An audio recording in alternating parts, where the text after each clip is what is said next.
Thank you for coming back and watching part 2. I'm going to show you one of the greatest ribs recipes that I've ever had, and it's really very simple and it is delicious. Delicious. Enjoy. Okay, so let me show you what I did here. I got the ribs and pat them down to get rid of all of the juices and the yucky stuff. And then one of the most important things that you need to do is remove that vein off of the back. So I started to try to pull it from one direction, because if you can get it in pieces or even the whole thing, then you're super lucky. So what I did was I was trying to pull it from one direction and I wasn't having any luck. And so I started to play around with a couple of other areas on the ribs, and I am super proud to say that I got the whole darn thing off in one piece. So for a cook, that's good. And for stupid spiritual things that I look for, that's good, because that means that I shifted my perspective and I had success. So the next thing that I'm going to do is I made a dry rub that has paprika, brown sugar, salt, pepper, some lemon pepper, what else, and some cumin. And that's probably about it. So I'm not going to put too much on the back, because obviously we're not eating the back, but I'm going to give those a really good rubbing. But then I'm going to come to the front. I'm just going to split up what I have, or most of what I have. I like to leave a little bit just in case there's some that I missed. I'm going to give this like the best massage of its life. That's why I leave some, in case I miss some corners or some sides. So you can see that there's parchment paper down on this tray, and there's also tin foil. So I am going to start this in the oven at about 250.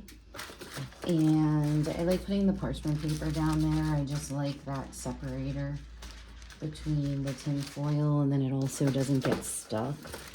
And I'll show you along the way. I've gotten pretty good at just eyeing.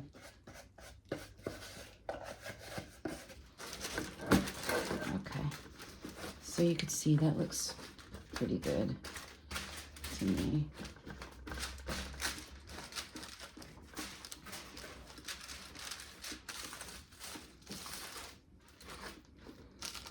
Now I'm just going to go wash my hands, and then I'm going to come back and wrap this. All right, so my hands are nice and washed. I'm actually going to leave these in this direction, and I'm just going to fold and cover.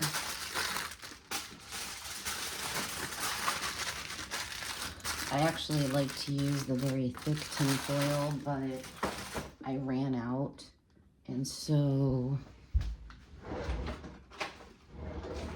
I just have this thin stuff, but I'm gonna put a couple of layers.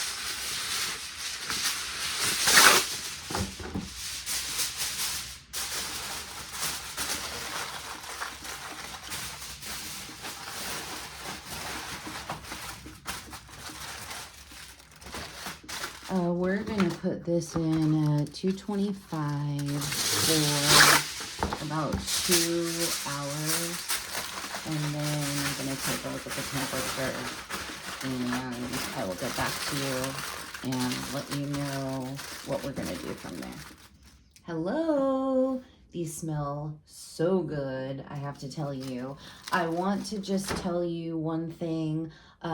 Before I said that I was cooking them at 250 in the first part, And then before I put them into the oven, I said I was cooking them at 225. So I just want you guys to know.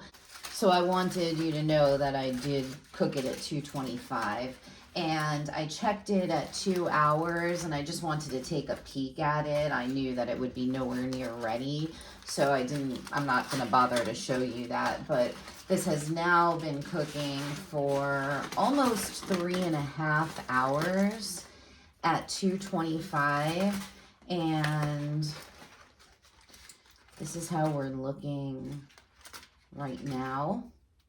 I know I should probably be using a glove or something, but I'm not. So this is how it's looking. Let's see how close I could get in there without making a mess. This is how it's looking right now. It smells absolutely delicious. So here's what we're gonna do. I'm going to take both sets of these and I'm gonna put them out on a plate. I'm going to get rid of this tin foil. I'm going to keep these juices that are in here because I'm going to use them in my barbecue sauce. And then I'm going to get these back on here and we'll braise them with barbecue sauce. That part I'll get onto camera. And we're gonna pop them back into the oven at a very high temperature so that you get that really nice crisp. But basically the meat itself is just about done right now. So I will come back to you in just a minute when all of this is set up. Okay, so I am being a little bit lazy today because I'm not making my own sauce, but the truth of the matter is that there are, if you get Sweet Baby Ray's or if you get Sonny's barbecue, and there are a couple of other ones, if you get one of those, then you really don't need to make it yourself, and then you're just being like really nitpicky. So I am not making it myself. But what I do is I took some of the juices that were left and I mixed them in with the barbecue sauce, and I really like that. So it's funny because my son and we go through these little phases where like we need to make the best ribs or the best brisket or the best pork or whatever it is, the best sushi. And so let me tell you about a couple of the changes that we've made to this recipe. Is we used to cook it at 250, and that was actually why I said 250 in the beginning part of the video, because that is what we cooked it at for a long time. And we cooked it at 250 for about 2.5 hours, and then and it was always very, very good, but then we decided to play around with it and make it even better, and we dropped the temp to 225, and instead of being in for 2.5 hours, we put it in for 3.5 hours. And yes, it takes longer, but compared to a lot of other barbecue recipes, it really isn't that long, especially if you can just prep it and then toss it into the oven and forget about it until like dinner time. And I know I'm putting a ton of BBQ on here, but I am. So now, while I've been talking to you, I have had my oven preheating to 400. And I am going to put these babies in there. I might even pop it up to 450, but I'm going to put these babies in there for anywhere from 10 to 15 minutes. I'm going to start it at 400 for maybe 5 minutes, see how it's looking and if I like the way it's looking on the top. And then after I check them at 5, I'll decide at that point, and obviously you guys could make that determination on your own, but I will let you know what worked for me. I personally have a gas oven, so it does work differently and hold temperature and heat differently than an electric oven. Okay, so I will be back, and the next time you see these, they will be done and ready to go in the belly.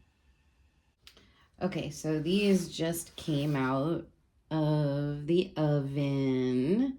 They look amazing. I actually just cut this one off so that you could see how soft the meat is, how it just like, sorry, It's too hot for me to touch with my hands, otherwise I would be touching it. But anyway, how this all just fell right off the bone. I wanted to tell you that I put it back in the oven. I put it in at 400 for 10 minutes. And then I went on full broil for another 5 minutes. And honestly, it probably could have even used another 5 minutes in there. But it still looks amazing. I'm probably going to take one more round of this. Not probably, I am. I'm gonna take one more round of this, especially while it's still so hot. You can actually hear it sizzling, and you could see the steam coming off. But, and then I'm gonna let these sit for about 10 minutes, minus the one that I cut off to show you. And after 10 minutes, it will be perfect. I actually normally would make some potatoes or some potato skins or something like that with it, but I have these amazing French fries at my house right now, and I'm just going to air fry them up and dunk them in the rest of this barbecue sauce. So thank you for joining me on the first part and hopefully many of cooking on my Hippie Heart. If you make these, then please let me know, and let me know if you enjoyed them, if there's anything that you would do differently. We are always in search of making this the best that we can. Thank you. Well, those ribs look amazing, and I cannot wait to put them in my belly. So happy Valentine's Day to me. That's what I'm eating tonight. I hope that you guys have an amazing weekend. If you like the content that I have been putting out, then please subscribe to my channel and please like my videos. I hope you have a great weekend. I hope to connect with you soon. Bye.